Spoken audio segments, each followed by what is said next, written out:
Hi, welcome back to my channel. இந்த வீடியோவில் Indian decorative painting செக்டரில் இருக்கிற டாப் 3 ஸ்டாக்ஸோட Q4 ரிசல்ட்ஸாக பார்க்க போகிறோம். அவங்க இந்த குவார்ட்டரில் சுமாரான ரிசல்ட்ஸ் தான் கொடுத்துருக்காங்க.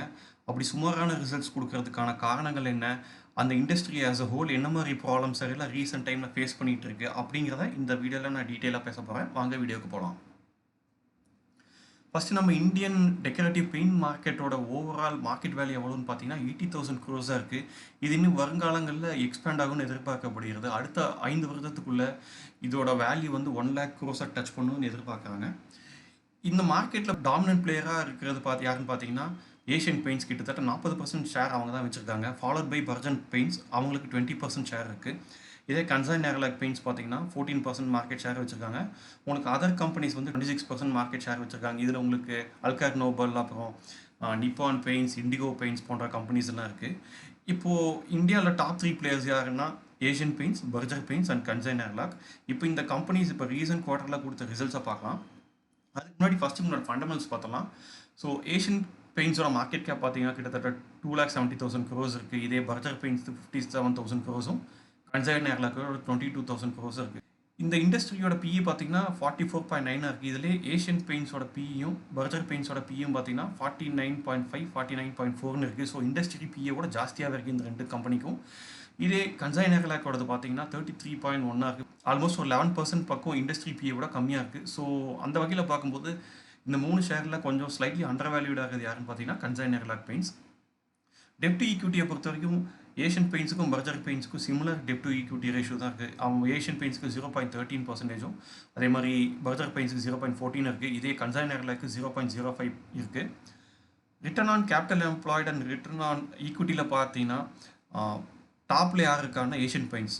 ROCE 37.5%, ROE 31.4% இருக்குது. இதே பர்ஜர் பெயிண்ட்ஸுக்கு 27.6% ROCE-யும் 23.7% ROE-யும் இருக்குது. இதே கன்சர்ன் நேரலாக்கு 17.5% ROCE-யும் 13.4% ROE-யும் இருக்குது. ஸோ இந்த வகையில் பார்க்கும்போது டாப்பில் இருக்கிறது யாருன்னா Asian Paints, followed by Berger paints.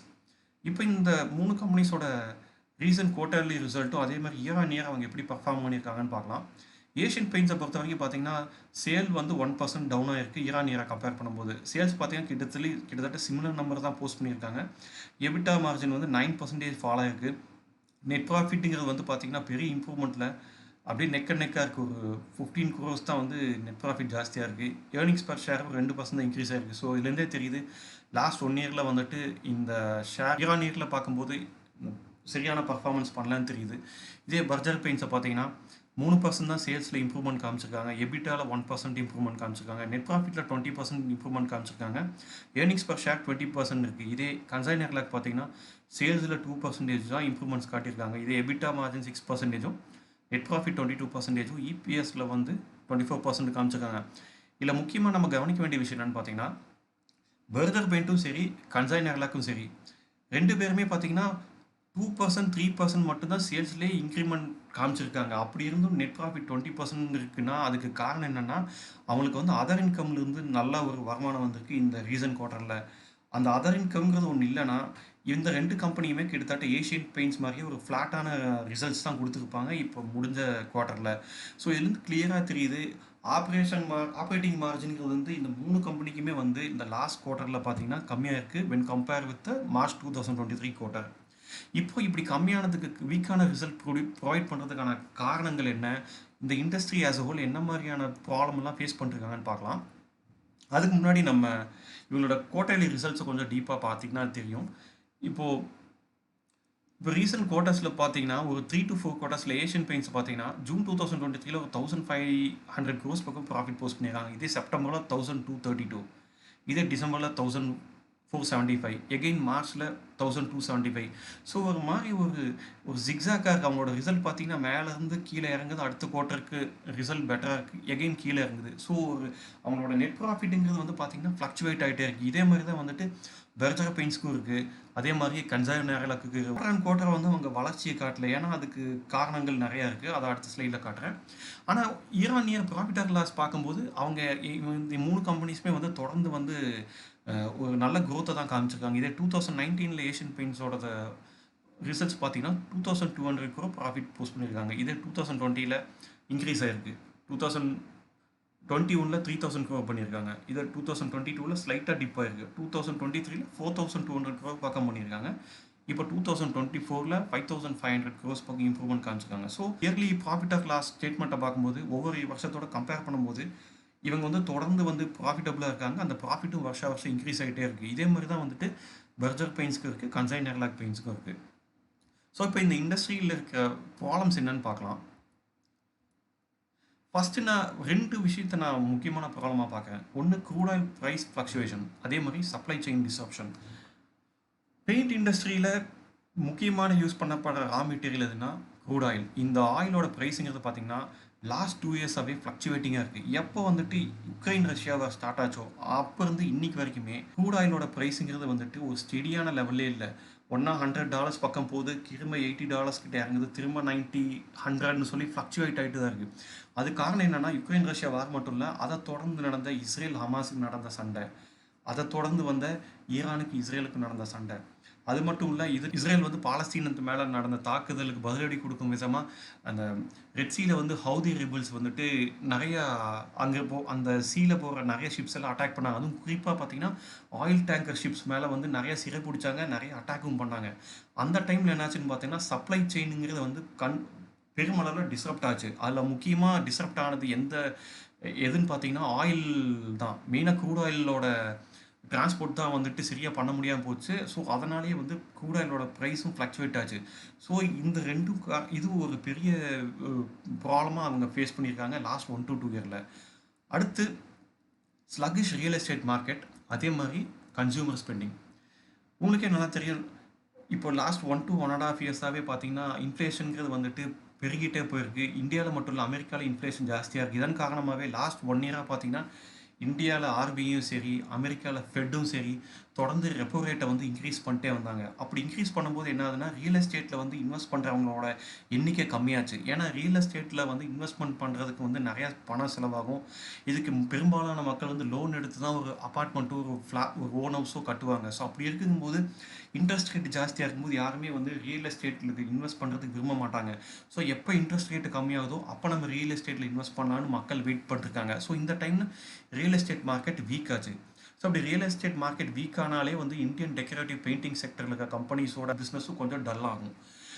இதனாலேயே வந்துட்டு இன்ஃப்ளேஷனாலேயே வந்து கன்சியூமரோட ஸ்பெண்டிங்கும் கம்மியாச்சு. இப்போது உதாரணத்துக்கு பார்த்தீங்கன்னா மெட்ரோவில் இந்த சென்னை, பாம்பே, அதே பெங்களூர், ஹைதராபாத் மாதிரியான சிட்டிலாம் பெரும்பாலும் அப்பார்ட்மெண்ட் யார் வாங்குவான்னு பார்த்தீங்கன்னா ஐடியில் இருக்கிற எம்ப்ளாயீஸ் தான். இப்போ ரீசன்ட் டைமில் ஐடியில் வந்து லே ஆஃப்ங்கிறது நிறையா நடந்துகிட்ருக்கு. ஸோ ஐடியில் லே ஆஃப்ங்கிறது நடக்கும்போதே ஐடியில் ஒர்க் பண்ணுறோம் யாருமே வந்து 1 கோடி 1.5 கோடி கொடுத்து ஃப்ளாட்டில் யாரும் இன்வெஸ்ட் பண்ண மாட்டாங்க. ஸோ அப்போ அவங்களோட கன்சியூமரோட ஸ்பெண்டிங் பவருங்கிறது கம்மியாகிடுது. ஸோ இதனாலே வந்துட்டு நிறைய பேர் வந்துட்டு ஈவன் மெட்ரோ சிட்டியில் நல்ல சம்பளத்தில் வேலை செய்கிறவங்களே வந்துட்டு பெரிய இன்வெஸ்ட்மெண்ட் பண்ணுறதுக்கு யோசிக்கிறாங்க. ஸோ அப்போ கன்சியூமரோட ஸ்பெண்டிங்கும் கம்மியாகுது. ஸோ இதனாலேயும் இந்த செக்டரில் இருக்க கம்பெனிஸ்க்கு வந்து பெரிய அடி வாங்கியிருக்குன்னு நான் சொல்கிறேன். அடுத்து பார்த்தீங்கன்னா பியர் ப்ரெஷர் அண்ட் ப்ரைஸிங், இது ஒரு முக்கியமான ப்ராப்ளமாக இருக்குது. அதே மாதிரி ப்ராஃபிட் புக்கிங்கிறது வந்து எந்த ஒரு செக்டருமே தொடர்ந்து நடக்கும். இப்போ கூட ஏஷியன் பெயிண்ட்ஸோட பர்ஜர் பெயிண்ட்ஸோட பிஇ ரேஷியோ பார்த்தீங்கன்னா அவங்க இண்டஸ்ட்ரி பிஇயோட ஜாஸ்தி தான் இருக்குது. விச் மீன்ஸ்னால் ஒரு பீரியட் ஆஃப் டைம் வந்து அவங்களோட பி ஹையாக இருக்குது. விச் மீன்ஸ் அவங்க ஆல்ரெடி நல்ல ரெவன்யூ சம்பாதிச்சு கொடுத்துருக்காங்க இன்வெஸ்டர்ஸ்க்கு. ஸோ அப்போ என்ன ஆகும்னா இன்வெஸ்டர்ஸ் ஆட்டோமேட்டிக்காக ப்ராஃபிட் புக் பண்ணுவாங்க. ஸோ அப்படி ப்ராஃபிட் புக் பண்ணும்போது அந்த கம்பெனிஸோட ஷேர் ப்ரைஸுங்க வந்து தொடர்ந்து சரிஞ்சுக்கிட்டு தான் வருது. இது ஒரு காரணம். இந்த கம்பெனிஸ் எல்லாம் பெரிய லெவலில் லாஸ்ட் 1 இயரில் வந்துட்டு இன்வெஸ்டர்ஸ்க்கு ரெவன்யூ ஜென்ரேட் பண்ணி கொடுக்காததுக்கு. அடுத்து peer pressure and pricing. Paint இண்டஸ்ட்ரிங்கிறது வந்து ரொம்ப காம்படிட்டிவ் இண்டஸ்ட்ரி ஆகிட்டு இருக்கு. ரீசெண்ட் டைமில் நிறைய புது பிளேயர் வராங்க. அதுவும் குறிப்பாக இப்போது ஆதித்யா பிர்லா குரூப்பில் ஒன் ஆஃப் த கம்பெனியான கிராசிம் இண்டஸ்ட்ரீஸ் மூலமாக அவங்க வந்து பெயிண்ட் செக்டர் பிஸ்னஸ்க்குள்ளே வராங்க. அவங்க வந்து பிர்லா ஆப்ரா அப்படிங்கிற ஃப்ளாக்ஷிப் பிராண்ட் கீழே வந்து அவங்க பெயிண்ட் பிஸ்னஸ் பண்ண போகிறாங்க. இந்த பிஸ்னஸ் வந்து இப்போ இந்த வருஷம் பிப்ரவரியிலேருந்து ஸ்டார்ட் பண்ணியிருக்காங்க. இன்னும் ஃபுல் ஃப்ளெஷ்டாக நடக்கலை. அவங்களுக்கு இப்போ புது மேனுஃபேக்சரிங் பிளான் வந்து செட் பண்ணுற பிளானில் இருக்காங்க. இந்த மேனுஃபேக்சரிங் பிளான்ஸ் எல்லாமே பார்த்தீங்கன்னா 2025 இயர்க்குள்ளே முடிகிற மாதிரி அவங்க டார்கெட் செட் பண்ணியிருக்காங்க. இதுக்காக அவங்க 10,000 கோடி நிதியும் ஒதுக்கீடு செஞ்சுட்டாங்க. இந்த நியூஸ் எல்லாம் முதல்ல வெளியே வரும்போதே இந்த நிறையா இன்வெஸ்டர்ஸ் வந்து கிராசிம் பக்கம் மூவ் ஆரம்பித்தாங்க. அதுவும் ஒரு காரணமாக பார்க்க இந்த கம்பெனிஸ்லாம் வந்து ப்ராஃபிட் புக் ஆகிறதுக்கு. கிராசிம் இண்டஸ்ட்ரீஸை பொறுத்த வரைக்கும் அவங்களுக்கு through out India 57,000 retail outlets இருக்குது. ஸோ அவங்களோட மேனுஃபேக்சர் பண்ண பெயிண்ட்ஸ் எல்லாமே வந்து இந்த அவுட்லெட்ஸ் மூலமே அவங்க சேல் பண்ணுறதுக்கு ரெடியாக இருக்காங்க. ஸோ அவங்களுக்கு ஸ்ட்ராங் டிஸ்ட்ரிபியூஷன் நெட்வொர்க் இருக்குது. ஸோ ஒரு 2 இயர்ஸ் டவுன் த லைனுக்கு அப்புறம் இவங்க கிராசிம் இண்டஸ்ட்ரீஸ் வந்து எப்படி ஃபுல் ஃப்ளெஷ்டாக வந்து அவங்களோட பெயிண்ட் செக்டர் பிஸ்னஸில் வரும்போது இவங்க கன்சிடரபிள் மார்க்கெட் ஷேர் எடுப்பாங்க. இவங்க என்ன சொல்லியிருக்காங்கன்னா, கிராசிம் இண்டஸ்ட்ரீஸ் ஒரு 2-3 இயர்ஸ் டவுன் த லைனுக்கு அப்புறம் இவங்க மினிமம் ஒரு 5% மார்க்கெட் ஷேரையாச்சும் இவங்க எடுப்போம்னு சொல்லியிருக்காங்க. ஸோ அப்படி எடுக்கங்கிற பட்சத்தில் வந்துட்டு இந்த ஏற்கனவே நம்ம பார்த்த ஸ்லைடில் வந்துட்டு 40% ஷேர் வச்சுருந்த ஏஷியன் பெயிண்ட்ஸ் அதுமாதிரி 20% மார்க்கெட் ஷேர் வச்சுருந்த பர்கர் பெயிண்ட்ஸோட ஷேர்லலாம் வந்து கொஞ்சம் ஒரு டிப்பாக நம்ம கண்டிப்பாக பார்க்க முடியும். அடுத்து ரெகுலேஷன் அண்ட் சஸ்டைனபிலிட்டி இனிஷியேட்டிவ்ஸ், அதே மாதிரி வீக் ஏர்னிங்ஸ். ஸோ பெயிண்ட் இண்டஸ்ட்ரிங்கிறது ஒரு ஹைலி ரெகுலேட்டடான இண்டஸ்ட்ரி. ஏன்னா இவங்க வந்துட்டு நிறையா ரொம்ப ஹசார்டியஸ் கெமிக்கல்ஸ்லாம் யூஸ் பண்ணி தான் இவங்க வந்து பெயிண்ட்டை வந்து மேனுஃபேக்சர் பண்ணுறாங்க. ஸோ அப்படி இருக்கும்போது இவங்க நிறையா ரெகுலேஷன்ஸை ஃபாலோ பண்ணுற மாதிரி இருக்கும். அது மட்டும் இல்லை, ரீசெண்டாக நடந்த டெக்னாலஜி இன்னோவேஷனால நிறையா பெயிண்ட் கம்பெனிஸ் வந்து ஈக்கோ ஃப்ரெண்ட்லி பெயிண்ட்ஸில் வந்து இறங்கினதுனால இப்போ எல்லா கம்பெனிஸுமே வந்து ஈக்கோ ஃப்ரெண்ட்லி பெயிண்ட்ஸை மேக் பண்ணுங்கிற கட்டாயத்தில் தள்ளப்பட்டிருக்காங்க. ஸோ இந்த ஈக்கோ ஃப்ரெண்ட்லி பெயிண்ட்ஸை மேனுஃபேக்சர் பண்ணுறதுக்கும் சரி, இதை பண்ணுறதுக்காக லெவல் ரிசர்ச் பண்ண வேண்டியது இருக்குது. ஸோ இதனால் ரிசர்ச் அண்ட் டெவலப்மெண்ட்டுக்காக அவங்க அதிக அளவு நிதி ஒதுக்கீடு செய்ய வேண்டியதாக இருக்குது. ஸோ இதுவுமே பார்த்திங்கன்னா இந்த செலவும் அதிகரிக்கிறதுனால இவங்களோட இந்த பெயிண்ட் செக்டரில் இருக்கிற கம்பெனிஸ் எல்லாமே வந்து அவங்களுக்கு செலவுங்கிறது ஜாஸ்தியாகுது. ப்ளஸ் வந்து க்ரூட் ஆயில் ப்ரைஸும் ஜாஸ்தியாகிட்டு இருக்கும்போது அவங்களோட ஆப்ரேஷன் ப்ராஃபிட் மார்ஜின்கிறது கம்மியாக இருக்குது. இதன் காரணமாகவே அவங்களோட ஏர்னிங்ஸ்லாம் வந்து சுமாராக இருந்திருக்கு. ஸோ எப்போ வந்து க்ரூட் ஆயில் ப்ரைஸ் அந்த ஃப்ளக்சுவேட்டுங்கிறது ஸ்டாப் ஆகுதோ, எப்போ ரியல் எஸ்டேட் மார்க்கெட் வந்து பூம் ஆகுதோ, எப்போ கன்சியூமர் ஸ்பெண்டிங்கை வந்து அதிகரிக்குதோ, அப்போது இந்த பெயிண்ட் இண்டஸ்ட்ரியில் இருக்க கம்பெனிஸ் ஸ்டாக்ஸ் எல்லாமே வந்து நல்லா பர்ஃபார்ம் பண்ணுவாங்க. அவங்களோட ப்ராஃபிட் மார்ஜின் வந்து பழையபடி நல்லா இருக்கும்னு நான் எதிர்பார்க்குறேன். ஸோ ஐ ஹோப் இந்த அனாலிசிஸ் உங்களுக்கு யூஸ்ஃபுல்லாக இருக்குன்னு நினைக்கிறேன். இந்த வீடியோ பற்றி உங்களுடைய கருத்துக்களை மறக்காமல் கமெண்ட் செக்ஷனில் சொல்லுங்கள். மீண்டும் வேற ஒரு வீடியோவில் சந்திக்கலாம். அது வரைக்கும் பாய்.